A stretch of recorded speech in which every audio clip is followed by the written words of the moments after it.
To remain updated with the latest business news, click on the bell icon. This with me is the Xbox Series X, which I've been using for a while, and I'll confess that all my life I owned a PlayStation and I loved my Sony PlayStation. But then Microsoft has taken the next jump, according to me, in the metaverse with the Activision acquisition as well, which was like $68 billion. And not just that, also with Xbox Game Pass. I'll get to Xbox Game Pass in a bit. Just a quick word on a PlayStation 5 versus an Xbox Series X debate. Both consoles from Microsoft and from Sony are fantastic. They almost match each other out on every count. 120 FPS is what they support. That's a high refresh rate. So the technology question you should be asking is not whether I should get the Xbox or the PlayStation, both of which are not that easy to get all over the world based on the chip shortage. It's been tough to get your favorite consoles. The question you should be asking is, which TV should I get and is it good enough for gaming? In a nutshell, your TV should support 120Hz refresh rate. Simple. Because these guys are now compatible with 120Hz. That means games coming up every few weeks and months will soon become 120Hz. 120Hz will soon become the gold standard for gaming. That means a high refresh rate TV, which are very expensive currently in the market. Now, if you're worried about different technologies by manufacturers, that's for another episode. But your TV should also have an HDMI 2.1.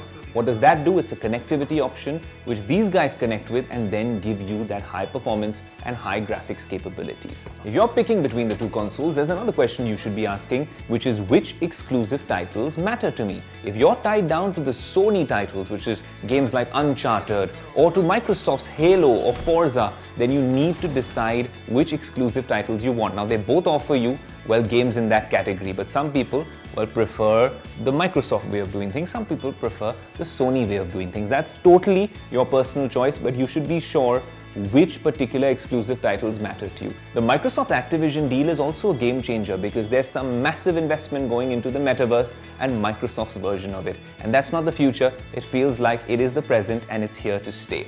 But another thing you should consider is the cloud gaming services. That's the future of gaming and the immediate future of gaming, where Microsoft is offering a very, very formidable proposition in the form of Game Pass. If you're playing on both consoles and you want a digital-only version, that's available as well. You don't need these disk drives on them, so to speak. They become a little more compact as well and a little cheaper for you. Now, like I said, cloud gaming is a big deal, and if you want to be on consoles, you want that same service on your phones, on your tablets, and on your laptops, then cloud gaming is an option. But, of course, you need to invest in a good Wi-Fi connection, a good broadband connection. If that is in place, Microsoft's Xbox Game Pass is a game changer. Now, I play all sorts of games on the Game Pass. You can get earlier ones as well. You can always purchase the newest games, but there's a plethora of options on Game Pass Ultimate. I can use that cross-device, cross-platform. So I've also been using it on my PC. I've been using it also on my tablet. So that is a very nifty feature to have if you want this sort of a uniform, consistent gaming experience. Microsoft gives you that. Xbox Game Pass is at, I think, 700-800 rupees for 8 months. This is a special deal nowadays, and I think that makes it so cheap because largely games on these consoles otherwise cost around 3,000 to 4,000, even 5,000 rupees sometimes, especially the new titles. So Xbox Game Pass and Microsoft's vision of what they're doing with gaming in the metaverse is something that is very interesting.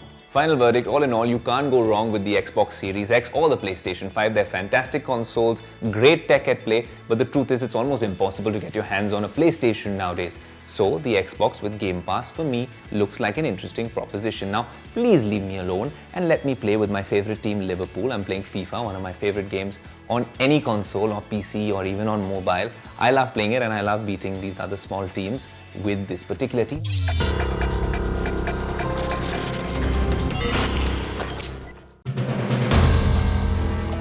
If you like the video, do like, comment, share and subscribe.